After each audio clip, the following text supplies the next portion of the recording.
Welcome to Furman Penipahan channel. Bismillahirrahmanirrahim. Assalamualaikum warahmatullahi wabarakatuh. Ketemu lagi dengan saya di channel Firman Panipahan. Kali ini saya akan membahas ada satu cuplikan, satu postingan dari Pintar Politik ya, Pinter Politik di Instagramnya ya. Ini ada beberapa kekuatan yang akan menjadi apa ya istilahnya, yang menjadi pegangan ya, atau menjadi sorotan para bakal calon presiden 2024. Ini ada Prabowo dengan kekuatan background militer, Anies Baswedan dengan kekuatan background akademisi, dan Ganjar Pranowo dengan kekuatan pengalaman panjang sebagai pejabat. Nah, berikut ini akan saya bahas satu persatu dalam rangka untuk ya membaca ulang ya apa yang disampaikan oleh Pintar Politik itu dengan rangkumannya. Ini bagus sekali rangkumannya. Walaupun ini rangkuman secara umum, pasti para bakal calon ini kalau disodorkan ini mungkin protes juga, masih ingin menambahkan yang lain gitu ya. Tapi Pintar Politik objektif dan hanya mencantumkan bagian yang sangat penting gitu. Nah, kita bahas dari Prabowo Subianto ya. Kemudian nanti yang kedua Anies Baswedan, yang ketiga adalah Ganjar Pranowo tentunya ya. Pranowo bukan Parno ya, atau bukan Prono, Pranowo. Nanti salah sebut bahaya kita. Pertama adalah Ganjar Pranowo. Bukan. Prabowo Subianto dengan kekuatan politiknya kalau di publik dikenal sebagai backgroundnya adalah militer. Nah, dengan pengalaman langsung dunia geostrategi dan geopolitik. Ya, Prabowo sejak ini ya, sejak lajang, sejak umur 20-an dia sudah masuk di militer. Keluarganya juga keluarga militer gitu. Jadi darah militer itu sangat kental kalau kita melihat Prabowo Subianto.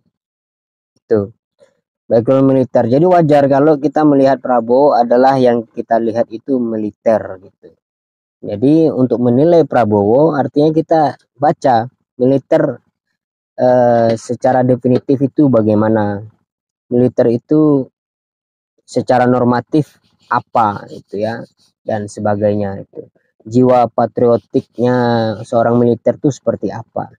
Jadi semua pembahasan tentang militer itu diwakilkan oleh Prabowo Subianto sebagai bakal calon presiden 2024. Nah, pengalaman langsung ya dia pernah menjadi tim khusus ya, militer khusus, Kopassus ya, komando khusus di itu. Itu saya kira kalau Prabowo Subianto. Dan kita pernah memiliki presiden dari militer, itu Soekarno itu militer, ada Soeharto militer, kemudian masuk terakhir itu SBY ya, Susilo Bambang Yudhoyono, dia juga militer. Ya, kita pernah memiliki presiden dari militer. Ya, selanjutnya adalah Anies Baswedan. Backgroundnya akademisi, seorang akademisi. Pernahkah kita memiliki presiden akademisi? Pernah, B.J. Habibie itu. Tapi tidak bertahan lama. Mungkin itu kekurangan dari akademisi kalau menjadi pemimpin. Dia banyak berbagai kekurangan. Dia lebih barangkali lebih egois dengan pandangan yang objektif dari dirinya karena berdasarkan pemikiran akademisi. Kalau ingin mengkritik perintahnya atau aturannya, maka kritik secara akademik, barangkali begitu. Jika tidak bisa dikritik, maka tidak bisa diturunkan. Maka sebenarnya militer akademisi bisa jadi lebih otoriter dari militer dalam ini ya, dalam rangka pengambilan keputusan lebih radikal, bahkan bisa menjadi lebih radikal gitu. Tapi itu bukan menjadi soal gitu. Kita lihat di B.J. Habibie ada kesuksesan, yaitu dolar dari 15.000 menjadi 5.000. Itu luar biasa itu ketika itu. Meskipun B.J. Habibie waktu itu sebagai presiden, dia tidak egois, itu juga penting. Kalau dia egois kemudian memproduksi pesawatnya, dia kan mendapat keuntungan banyak, tapi dia lebih memilih rakyat, begitu katanya ketika di wawancara di Kick Andy ataupun di Mata Najwa ya. Ya, pengalamannya jadi gubernur dan menteri. Ya, kita tahu ya, pernah jadi menteri pendidikan, kemudian gubernur DKI Jakarta. Nah, yang terakhir Ganjar Pranowo dengan kekuatan pengalaman panjang sebagai pejabat. Ini agak risih ya saya bacanya. Risih bukan karena Ganjarnya, tapi kekuatan politiknya hanya pengalaman gitu, backgroundnya. Itu tidak mencerminkan sama sekali gitu. Apa istilahnya ya? Genealogi seorang, gen seseorang itu kan. Kalau gen militer itu ada jejaknya, gen intelektual ada jejaknya, ada legalitasnya itu kan. Pengalaman, semua orang punya pengalaman, banyak juga pengalaman politik ya, para pejabat kita yang pengalamannya puluhan tahun tapi ya sama aja tidak merubah apa-apa, itu banyak sekali. Apakah kita pernah memiliki presiden dengan berdasarkan pengalaman? Saya rasa belum pernah ya, yaitu Soekarno pengalaman menjabat.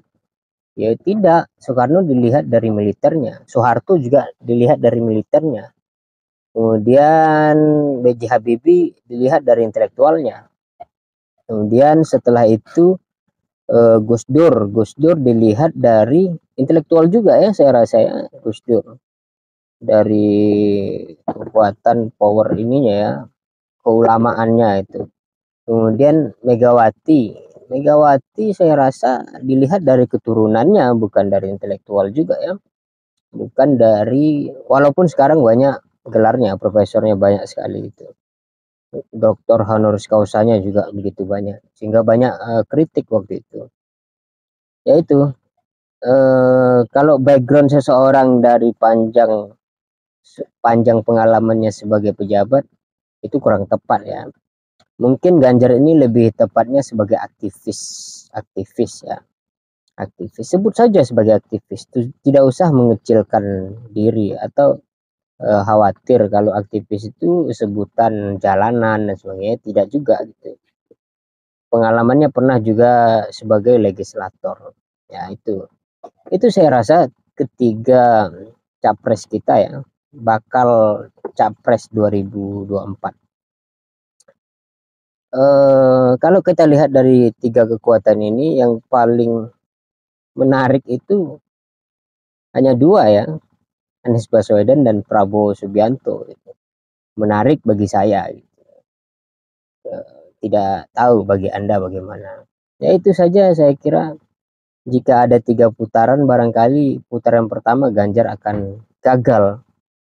Karena dia hanya memiliki kekuatan pengalaman, sementara rakyat tidak percaya dengan pengalaman lagi. Rakyat itu ingin melihat apa yang dilakukan, apa yang sudah terjadi, bukan pengalaman panjang itu. Itu saya rasa ya. Terima kasih. Wassalam.